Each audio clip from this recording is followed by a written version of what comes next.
प्रभु यीशु मसीह के नाम में सभी को जय मसीह की। परमेश्वर का वचन हमें कहता है कि परमेश्वर पर विश्वास रखने वाले हमेशा उन्नति को प्राप्त करते हैं।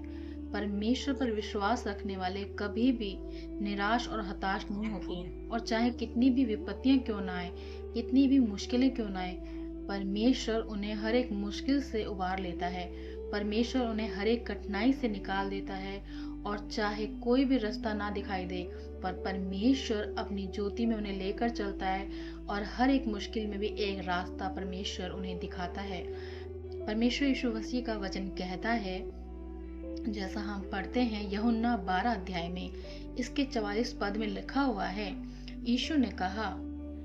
यीशु ने पुकार कर कहा, जो मुझ पर विश्वास करता है वह मुझ पर नहीं वरन मेरे भेजने वाले पर विश्वास करता है, और जो मुझे देखता है वह मेरे भेजने वाले को देखता है। मैं जगत में ज्योति होकर आया हूँ, ताकि जो कोई मुझ पर विश्वास करे वह अंधकार में ना रहे। हालेलुया। परमेश्वर का वचन कहता है, यीशु मसीह ने कहा, जो कोई मुझ पर विश्वास करता है वो मुझ पर विश्वास नहीं करता, बल्कि मेरे भेजने वाले परमेश्वर पर विश्वास करता है। और जो यीशु मसीह को देखता है वो स्वयं परमेश्वर को देखता है। ये उस समय का वचन है जब यीशु मसीह अपने चेलों से बातचीत कर रहे थे और उन्हें वचन प्रचार कर रहे थे। उस समय वो परमेश्वर के वचन की सत्यता के बारे में बताते हैं, और बताते हैं कि परमेश्वर हर एक का न्याय करेगा, क्योंकि परमेश्वर ने हर एक को अवसर दिया है, हर एक को मौका दिया है कि वो विश्वास करे, प्रभु की नजदीकी में आए, अपने गुनाहों से, अपने जितने भी पाप हैं, अपराध हैं, उनका पश्चाताप करे और परमेश्वर की तरफ फिरे। क्योंकि परमेश्वर चाहता है कि हर एक जीवन में उद्धार को पाए, हर एक के जीवन में आशीषें आए, हर एक अपने बुरे रास्तों से हटकर परमेश्वर के राज्य में प्रवेश करे। इसीलिए यीशु मसीह ने कहा कि जो कोई मुझ पर विश्वास करता है वो मुझ पर नहीं बल्कि मेरे भेजने वाले पर विश्वास करता है। क्योंकि परमेश्वर ने ही यीशु मसीह को इस संसार में भेजा। हम यूहन्ना के 3 अध्याय में पढ़ते हैं, यूहन्ना 3 के 16 में परमेश्वर का वचन कहता है, परमेश्वर ने जगत से ऐसा प्रेम किया कि अपने इकलौते पुत्र को इस संसार में भेज दिया। क्यों? ताकि जो कोई उस पर विश्वास करे वो अनंत जीवन पाए। Hallelujah, hallelujah, hallelujah. जब हम इसका 3 अध्याय निकालते हैं तो परमेश्वर का वचन जो हमने अभी पढ़ा, जो मैंने आपको अभी बताया, उसमें परमेश्वर का वचन साफ रीति से कहता है कि प्रभु ने हर एक को अनंत जीवन के लिए बुलाया है। परमेश्वर ने अपने इकलौते पुत्र को हर एक मनुष्य के लिए दिया है। देखिए, ये है यूहन्ना 3 का 16। क्योंकि परमेश्वर ने जगत से ऐसा प्रेम रखा कि उसने अपना इकलौता पुत्र दे दिया, ताकि जो कोई उस पर विश्वास करे वो नष्ट ना हो परंतु अनंत जीवन पाए। और परमेश्वर ने अपने पुत्र को जगत में इसलिए नहीं भेजा कि जगत पर दंड की आज्ञा दे, परंतु इसलिए कि जगत उसके द्वारा उद्धार पाए। Hallelujah, hallelujah, hallelujah. प्रभु का वचन कहता है साफ रीति से कि परमेश्वर ने अपने इकलौते पुत्र को संसार में इसलिए नहीं भेजा कि वो जग का नाश कर दे या दुष्टों को या अपराधियों को दंड दे, बल्कि इसलिए भेजा कि उन्हें मन फिराव का अवसर दे, उन्हें मौका दे कि वो अपने जीवन को बदल सकें। क्योंकि देखिए, बहुत बड़ी बात है कि आज के समय में हमारे लिए कोई अपने प्राणों को दे, प्राणों को देना तो बहुत दूर की बात है, कोई हमारे लिए थोड़ा सा कष्ट भी नहीं सहेगा जब तक कि उसका उसमें कोई खुद का स्वार्थ ना हो। लेकिन परमेश्वर ने अपने इकलौते पुत्र को इस संसार में भेजा कि वो हमारे गुनाहों को, हमारे पापों को अपने ऊपर उठा ले, उस दंड को जो हमारे लिए था। क्योंकि हमारे पाप अपराध इतने ज्यादा थे कि हम परमेश्वर की नजदीकी में तो छोड़िए, हम परमेश्वर से प्रार्थना भी नहीं कर रहे थे। वचन कहता है, लोग इतनी अपने कामों में, अपनी बुराइयों में व्यस्त थे कि उन्हें कोई मतलब नहीं था। वो सोचते थे परमेश्वर है ही नहीं, क्योंकि परमेश्वर सुन नहीं रहा है जो उनकी दृष्टि के अनुसार होता था। लेकिन परमेश्वर वचन कहता है, परमेश्वर की निगाहें स्वर्ग से हमेशा पृथ्वी की ओर लगी रहती हैं, अपने लोगों की तरफ। भजन संहिता में वचन कहता है, जैसे दासियों के आंखें और दासों की आंखें अपने स्वामी और अपनी स्वामिनी की ओर लगी रहती हैं, वैसे ही परमेश्वर के जनों की आंखें परमेश्वर की ओर लगी रहती हैं और परमेश्वर भी अपने स्वर्ग के सिंहासन से उतरकर उनकी ओर अपनी दृष्टि को करता है। Hallelujah, hallelujah. परमेश्वर ने जब संसार का निर्माण किया, परमेश्वर ने जब इस संसार को बनाया, तो वचन कहता है उत्पत्ति में कि परमेश्वर ने हम मनुष्यों को अपने स्वरूप में बनाया है। तो क्या परमेश्वर चाहेगा कि हम नष्ट हो जाए, जिसे उसने अपने स्वरूप में बनाया है? और वचन कहता है जब उसने आदम को बनाया तो उसने अपने मुख से कहा अच्छा है, बहुत अच्छा है, क्योंकि उसे वो बहुत प्रिय था, क्योंकि वो चाहता था वो उसके साथ संगति करे, मेल जोल करे। लेकिन शैतान ने पाप के जरिए मनुष्य को परमेश्वर से दूर कर दिया। और आज भी वही कार्य है। जब जब मनुष्य परमेश्वर की ओर बढ़ता है, शैतान अपने चालों के द्वारा, अपने कष्टों से, अपने संसार के मापदंडों से मनुष्य को परमेश्वर से दूर कर देता है। संसार की चिंताएं, लोगों का डर, भय मनुष्य को इतना वो कर देते हैं कि वो परमेश्वर के वचनों को तुच्छ समझने लगते हैं। लेकिन परमेश्वर का वचन कहता है जो परमेश्वर के वचन को तुच्छ समझता है, परमेश्वर भी उसे अपने होने के लिए तुच्छ समझता है। Hallelujah, hallelujah. याद रखिए, अगर परमेश्वर ने आपको आशीष के लिए बुलाया है तो वो आपको आशीष जरूर देगा। जो हम यहाँ पे पढ़ते हैं वचन को, जो हमने अभी पढ़ा, तो वचन साफ रीति से हमें कहता है कि परमेश्वर ने जगत में इसीलिए अपने बेटे को भेजा है कि हम उस पर विश्वास करें और आशीष को पाएं।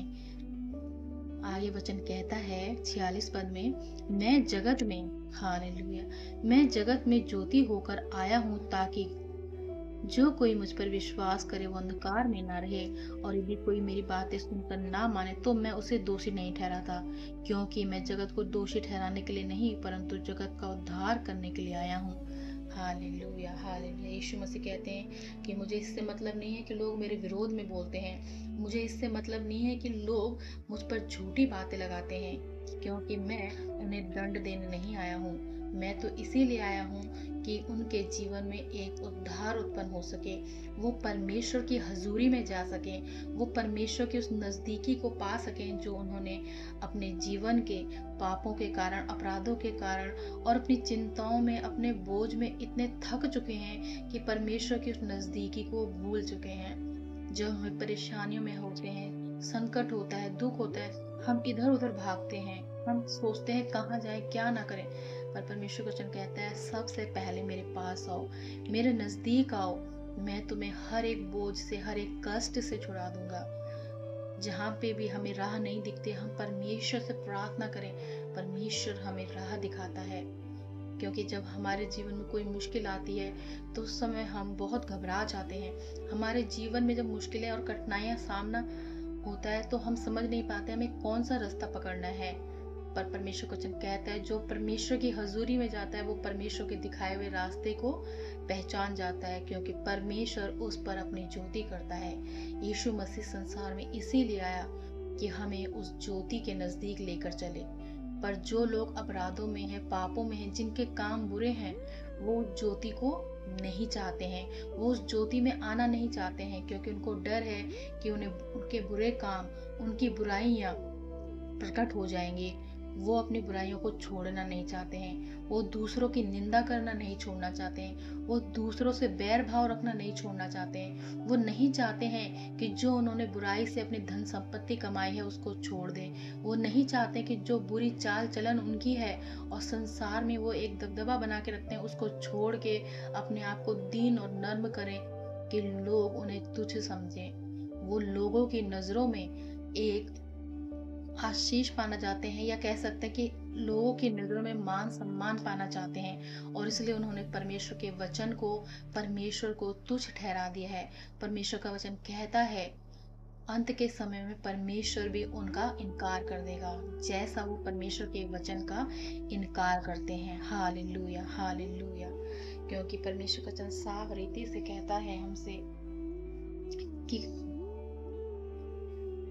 क्योंकि मैंने अपनी ओर से बातें नहीं की, परंतु पिता ने जिसने मुझे भेजा है उसी ने मुझे आज्ञा दी कि क्या क्या कहूँ और क्या क्या बोलूँ। और मैं जानता हूँ कि उसकी आज्ञा अनंत जीवन है, इसलिए मैं जो कुछ बोलता हूँ वह जैसा पिता ने मुझसे कहा वैसा ही बोलता हूँ।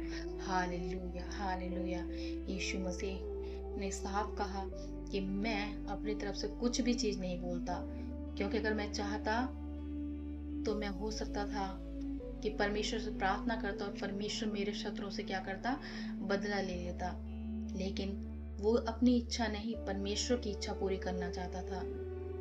प्रिय भाइयों बहनों, प्रभु आपके जीवन में आशीष करना चाहता है। जब आप प्रभु के वचन को पहचान गए हैं, जब आप प्रभु के वचन को जानते हैं, तो आप इधर उधर मत देखिए, अपनी परेशानी को मत देखिए, अपने कष्टों को मत देखिए, आने वाले समय को मत देखिए, क्योंकि जिस प्रभु ने आपको यहाँ तक पहुँचाया वो आगे भी आपको खुद लेकर चलेगा। कई लोग चिंताओं में, फिक्रों में रहते हैं कि कल के दिन क्या होगा, आगे का भविष्य क्या होगा। क्या आप जानते हैं कि आज का दिन भी आप पूरा देखने पाएंगे? क्या आप जानते हैं कि कल के दिन आप जीवित रहेंगे? फिर क्यों आप इस मौके को, जिसमें आपको परमेश्वर ने अपनी आशीष के लिए बुलाया है, गवा रहे हैं? जो प्रभु आपको यहाँ तक लेके आता है, क्या वो आपके भविष्य के विषय में चिंता नहीं करेगा? क्या वो आपको कोई बुरी चीज देगा? परमेश्वर का वचन कहता है, जब आप अपने बच्चों के लिए, बुरे होने के बावजूद अपने बच्चों के लिए अच्छा ही सोचते हो, तो क्या परमेश्वर, जो आत्मिक परमेश्वर है, वो हमारे लिए बुरा सोच सकता है? उसे तो हमारी और भी चिंता है। वो जानता है आने वाले समय में आपको कहाँ पे किस चीज की जरूरत पड़ेगी, और उसने हर एक चीज आपके लिए पहले से व्यवस्थित कर दी है। केवल हम जो प्रभु में बढ़ते हैं, प्रभु में विश्वास योग्य बनते हैं, तभी हम प्रभु की आशीषों को पाते हैं। और यदि हम प्रभु में विश्वास योग्य नहीं बनते, हम पीछे हट जाते हैं, तो संसार की विपत्तियां, परेशानियां हमें घेरे रखती हैं। और प्रभु अपने वचन से हमें सिखाता है कि हमें उस ज्योति में चलना है, उस ज्योति को थाम लेना है जो हमें प्रभु ने दी है। और जो उस ज्योति में बना रहता है वो फिर कभी अंधकार में ना चलेगा। ये परमेश्वर का वादा है। हालेलुया। परमेश्वर का वचन कहता है, जिस किसी ने परमेश्वर पर विश्वास किया वो कभी लज्जित ना हुआ। तो आप कभी लज्जित नहीं होने पाएंगे। कठिनाइयां आएंगी, मुश्किलें आएंगी, आपके विरोधी भी आएंगे, और विरोध में आपका खुद का परिवार, आपके रिश्तेदार, कोई भी हो सकता है। पर याद रखिए, आप परमेश्वर में बने हुए हैं, तो परमेश्वर आपको ऊंचा उठाएगा। आपके जीवन से परमेश्वर अपनी महिमा लेगा, और जो आपके विरोध में है वही आपके नाम की गवाही देकर परमेश्वर की बढ़ाई करेंगे। हालेलुया। प्रभु यीशु मसीह के नाम में आप सब आशीष पाएं, अनुग्रह करें। परमेश्वर में, परमेश्वर के वचन में बने रहिए, प्रार्थनाओं में बने रहिए, क्योंकि समय जो है बुरा है। ऐसा समय है कि केवल हमें प्रार्थना बचा सकती है। हमें प्रार्थना करना है, प्रभु से प्रार्थना करना है, अपने लिए, अपने लोगों के लिए, अपने परिवार के लिए, और विशेष अपने बच्चों के लिए, क्योंकि आने वाला भविष्य यही है। प्रभु आप सबको आशीष करे, अनुग्रह करे। प्रभु यीशु मसीह के नाम में आप सभी को जय मसीह की।